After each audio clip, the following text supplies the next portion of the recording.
नमस्कार बच्चों। आज हम पढ़ रहे थे चिंता सर्ग। पहले सर्ग की व्याख्या हम प्रारंभ करेंगे। हिमगिरी के उत्तुंग शिखर पर बैठ शिला की शीतल छां एक पुरुष भीगे नयनों से देख रहा था प्रलय प्रवाह। नीचे जल था, ऊपर हिम था, एक तरल था, एक सघन। एक तत्व की ही प्रधानता, कहो उसे जड़ या चेतन। कल हमने जो परिचय पढ़ा था, उस परिचय में हमने पढ़ा था कि मनु जो है प्रथम पुरुष है मानवीय सभ्यता का, देव जाति का ही वह अंश है। प्रलय जब आई तो प्रलय के पश्चात ऐसा माना जाता है कि मनु ही मानव जाति के आदि पुरुष के रूप में अस्तित्व में रह पाया। देव जाति की विलासिता, नृत्य गायन, यज्ञ, पशुवध, हत्या, दंभ, अहंकार, उच्छृंखलता, विलास, इन सब कारणों से दिव्य शक्तियां जब कुपित हो गईं, तब प्रलयंकारी वर्षा हुई और संपूर्ण विश्व, संपूर्ण सृष्टि का विनाश हो गया उस प्रलय में। तब केवल एक मनु ही थे जो जीवित रह गए। उन्हीं के विषय में यहाँ पर बात हो रही है। हिमगिरी के उत्तुंग शिखर पर, हिमालय, हिमगिरी, हिमालय, उत्तुंग, उन्नत, की प्रलय के पश्चात एक नौका में एक मत्स्य के द्वारा उछाले जाने पर मनु जो थे वो हिमालय की ऊंची चोटी पर आकर बैठ गए थे, इसीलिए संभवतः उनके प्राण बच गए। तो उसी हिमालय की चोटी के ऊपर बैठकर वो विचार कर रहे हैं, चिंतन कर रहे हैं, सोच रहे हैं। ठीक है। हिमगिरी के उत्तुंग शिखर पर की हिमालय पहाड़ की उत्तुंग शिखर पर ऊंची चोटी पर बैठ शिला की शीतल छां। हिमालय जो बर्फ की, जिसकी चोटियां सारी बर्फ से ढकी हुई हैं, बर्फ की शीतल छाया है। उस शीतल छाया में एक पुरुष भीगे नयनों से देख रहा था प्रलय प्रवाह। एक व्यक्ति चुपचाप बैठा हुआ था और नीचे जो जल की धारा, प्रलयंकारी जल प्रवाहित हो रहा था, उसको अश्रुपूर्ण नयनों से देख रहा था। दुखी था क्योंकि उसके साथी, समाज के सदस्य सभी की संभवतः मृत्यु हो चुकी थी। अकेला था। उस एकाकीपन को महसूस करता हुआ वो उस प्रलय के प्रवाह को देख रहा था। अनंत वैभव संपन्न उसके समाज, देव जाति, जिसका विनाश हो चुका था, संभवतः उसी के कारण उसकी आंखों में आंसू भरे थे और वह अपनी उन्हीं अश्रुपूर्ण आंखों से प्रलयंकारी जल के प्रवाह को देख रहा था। एक पुरुष से तात्पर्य यहाँ पर वैवस्वत मनु से है।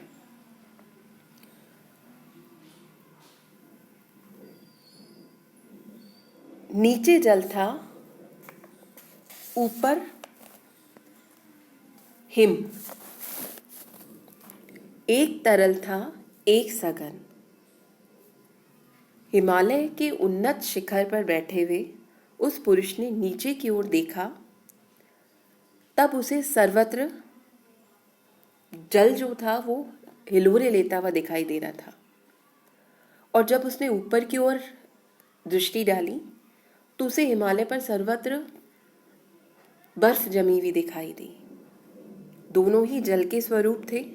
एक जगह जल प्रवहमान था, बह रहा था, तरल था, और दूसरी तरफ बर्फ जमी हुई थी, सघन थी। पहला जल का चेतन रूप था और दूसरा उसका जड़ रूप था, अर्थात एक तत्व की ही प्रधानता, कहो उसे जड़ या चेतन। प्रवहमान जो जल था उस मूल पदार्थ का चेतन रूप था, और जमी रहने के कारण जो बर्फ थी वो मूल पदार्थ के जड़ रूप को ही प्रस्तुत करती थी। ये दोनों वास्तविकता में एक ही रूप थे, एक तत्व की ही प्रधानता, कहो उसे जड़ या चेतन। कि जल का एक चेतन रूप था जो तरल था, बह रहा था, और जड़ रूप था जो स्थिर था, सघन था, बर्फ के रूप में था। एक जड़ था, स्थिर था, और दूसरा चैतन्य था, प्रवहमान था।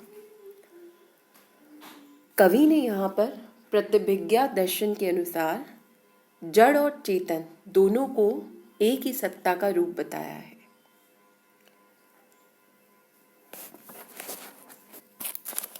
यहाँ पर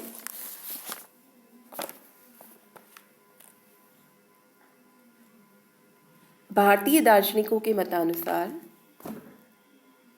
प्रसाद जी ने पृथ्वी, जल, अग्नि, वायु, आकाश नामक 5 मूल तत्व बताए हैं, और एक तत्व उनमें से जल तत्व की प्रधानता बताई है।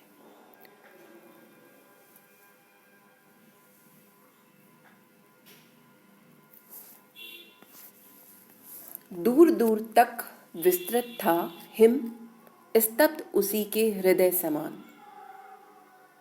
नीरव तासी शिलाचरण से टकराता फिरता पवमान। तरुण तपस्वी सा वह बैठा, साधन करता सुर स्मशान। नीचे प्रलय सिंधु लहरों का होता था, समस्त गान। होता था सकरुण अवसान।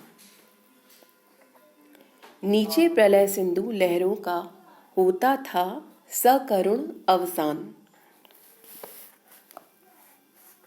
आगे कवि कह रहे हैं, दूर दूर तक विस्तृत था। बर्फ के विषय में बात कर रहे हैं कि जो बर्फ थी, हिम बर्फ, दूर दूर तक विस्तृत था, हिम स्तब्ध उसी के हृदय समान। जब उन्होंने पर्वत की शिलाओं जो चोटियां थीं उन पर जहाँ तक उन्होंने दृष्टि डाली, मनु ने, उन्हें दूर दूर तक केवल बर्फ ही बर्फ दिखाई दी, और बर्फ भी उन्हीं के हृदय के समान स्तब्ध अर्थात नीरव या शांत थी। उसमें भी किसी प्रकार की कोई ध्वनि नहीं थी। जल चूंकि उसमें चेतना है, उसमें ध्वनि है प्रवाहमान होने की स्थिति में, लेकिन बर्फ में किसी प्रकार का चैतन्य नहीं है, प्रवाह नहीं है, स्थिरता है, जड़ता है, और ध्वनि शून्यता है, शांति है, नीरवता है। उस बर्फीले प्रदेश में पूर्णतः शांति थी, और यह शांति उस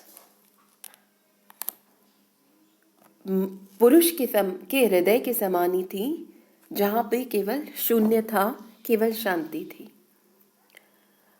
नीरवतासी शिलाचरण से टकराता फिरता पवमान।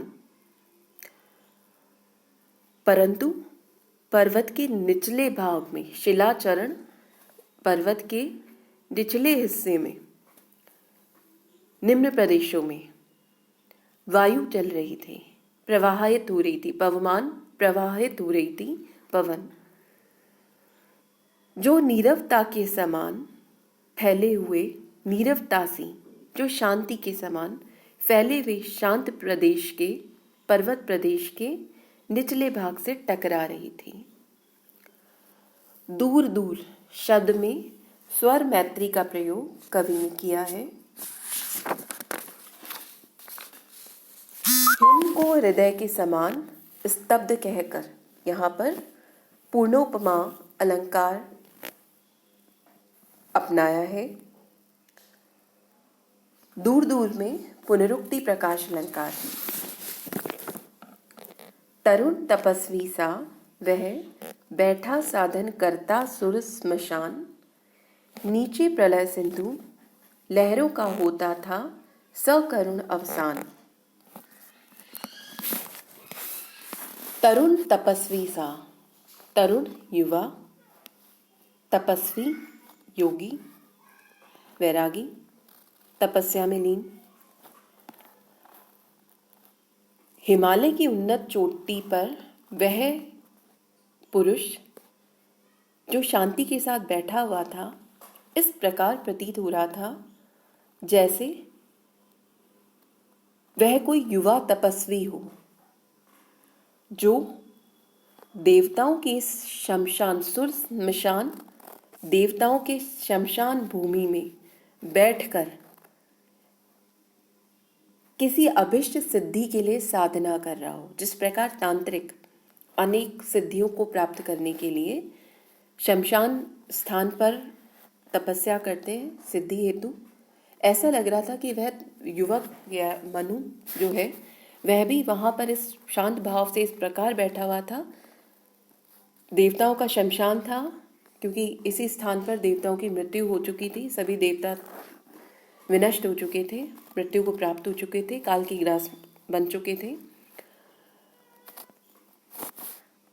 नीचे प्रलय सिंधु लहरों का होता था सकरुण अवसान, और हिमालय पर्वत के समस्त